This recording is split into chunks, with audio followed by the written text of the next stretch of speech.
అద్భుతకరుడా మాట తప్పని తేజోమయుడా నీవే నీవే యేసయ్యా. స్వరమెత్తి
దేవుడికి శ్రేష్ఠమైన అనిపించినటువంటి ఒక గొప్ప వ్యక్తి ఏబేలు.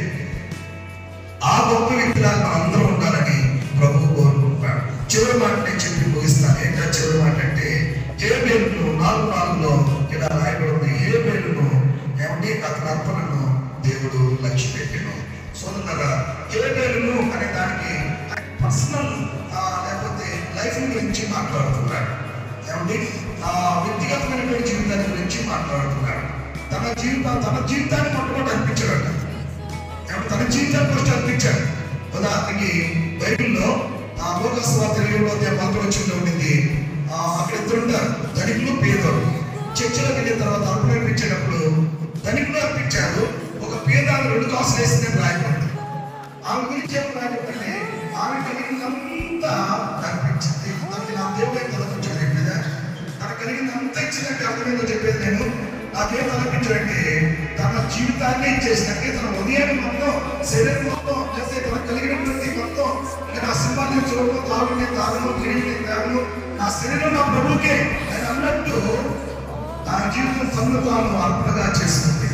ఏమంటే విడికి వస్తువులు అధికారులు గారి పాత్ర దేవుడి పాత్ర తనను తానే మొత్తం తనకు కలిగిందంతా అంటే కళ్ళు, ముక్కు, చెవులు, కాళ్ళు వేరే చూస్తామండి.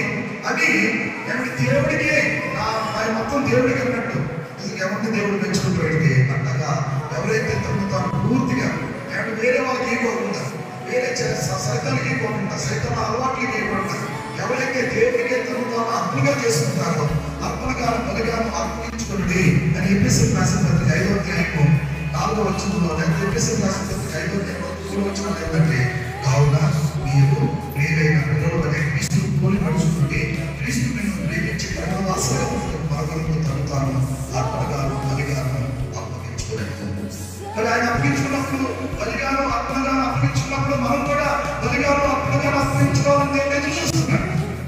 అంటే కోవిడ్ ప్రసిద్ధి 12:1 రాయబడింది.